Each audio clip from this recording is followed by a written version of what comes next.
స్వయంభూగా వచ్చినటువంటి మల్లికార్జున ఈ శివలింగం స్వయంభూగా వెలిసింది. హరహర మహాదేవ శంభో, మహాదేవ శంభో, హరహర మహాదేవ శంభో. ఇది స్వయంగా వెలిసినటువంటి స్వయంభూ సిద్ధలింగం. కొండల మల్లికార్జునులని అనేవారు. ఇలా చిన్నగా వెలిసింది, అలా రాగానే క్రమేపీ చాలా పెద్దగా అయిపోయింది. ఎండకండి వానకి ఎలా వర్షాలు తడిస్తుంది. ఇది అందుకే ఈ స్వామిని ఎండల మల్లికార్జున అంటారు.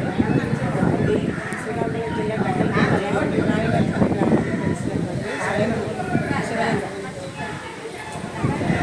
ఇప్పుడు కూడా ఇక్కడ విపరీతమైన భక్తులు ఉంటారు.